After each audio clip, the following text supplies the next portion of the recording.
Why does your mind go blank in training?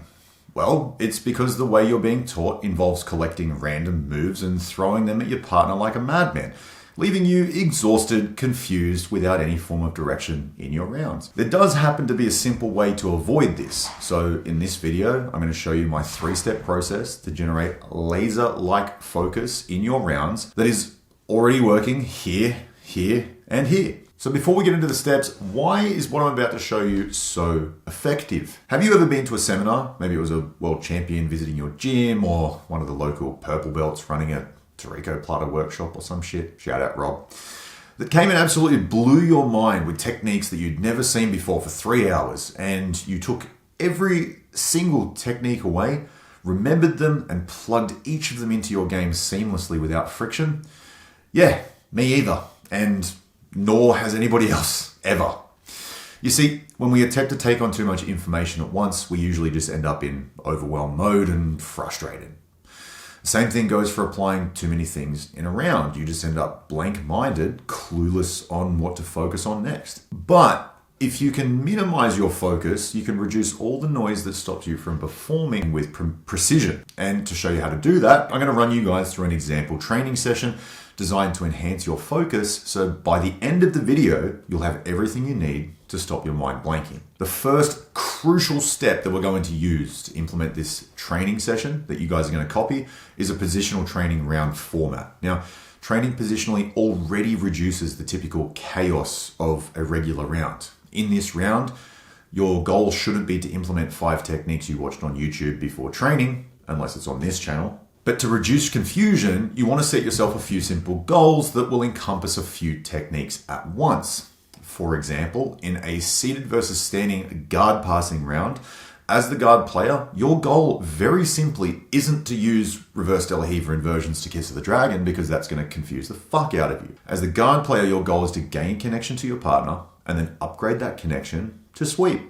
As the guard passer, your goal is to negate their connection and claim the space inside their knees and their chest with your chest. This allows you to seamlessly cut through the confusion and actually remember what you do in a round, which will destroy the blank brain feeling in your training. Now, this next step is absolutely critical to ensure you don't get frustrated using this process. I remember when I first started training at my current gym, my coach paired me up with a curly-haired middleweight by the name of Ethan Thomas for my 3rd or 4th round of the day. I can't quite remember. I hadn't seen him before, and it was odd because he was wearing a white belt rash guard and I had about 50 kilos on him, so I thought it would be quite an easy round. 3 or 4 submissions later, and I was scratching my head as how I'd just been dominated so easily.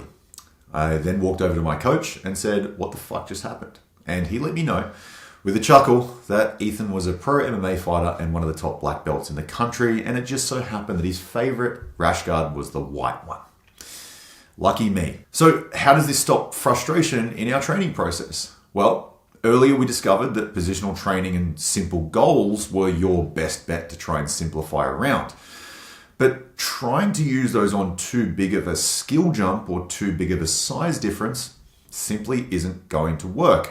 You need to have a mental note on who your developing rounds are going to be, where you'll be using newer, less developed skills, typically with someone around your size and skill, and who your simple rounds will be with, where you're going against someone much better or much heavier, where you'll be focused on more developed skills in your game, not trying to learn new things. Most people have no understanding of this and try and implement brand new moves against higher skilled training partners and get absolutely wrecked in the process, causing them to get frustrated and in some cases stop working on things altogether.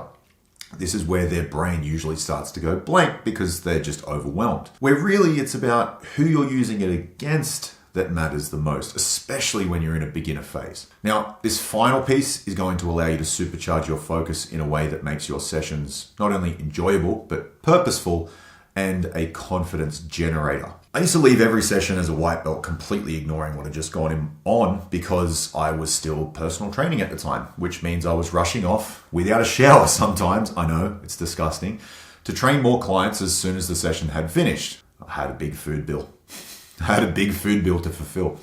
This left very little time for reflection on the situations I was coming up against and also very little pattern recognition, Poor problem solving, meaning I'd spend most of my rounds without a clue of what to do next. And it was when I finally stopped working at that gym and told my clients I'm not training them anymore, that I had some time to debrief and analyze my sessions after they'd happened. This is when I actually developed a solid framework for not only enhancing my focus, but guaranteed results each and every session. In our theoretical training session, where you're going to be using positional training against people at or same skill level as you to develop new moves, the final piece in our puzzle actually occurs after the training's finished. We're going to do what's called a brain dump right after the session, either before or after you have a shower. Don't try and edit it or curate it, just type out or voice note, which is what I used to do, everything you can remember about what just happened. And finally, when you get home after the drive, however far that may be for you, reread it, jog your memory, and after some time when your heart rate's settled down and your mind has cleared, you'll get a good assessment of what just went on. When you assess your sessions this way, you're priming your memory to fill in the gaps that you had mentally whilst training without the exhaustion of a round going on, and that makes it much easier to walk through sequences and find answers to your problems. When you do this after your sessions every time, your brain will naturally get better at it. So much so that you'll stop doing it after training and you'll start doing it between rounds. And then eventually you'll be doing it during a round. So now you know exactly what to do to achieve laser-like focus and reduce the chaos of training to avoid that blank brain feeling. Now that we've done that, you need to learn how to link moves together and solve problems faster so you can best utilize this method we've just gone through. And so in this next video, I'll show you how to become a nightmare on the mats in a step-by-step process. So watch this video next, and I'll show you exactly how to become a nightmare on the mats in a step-by-step process. Thanks for watching. I'll see you in the next one.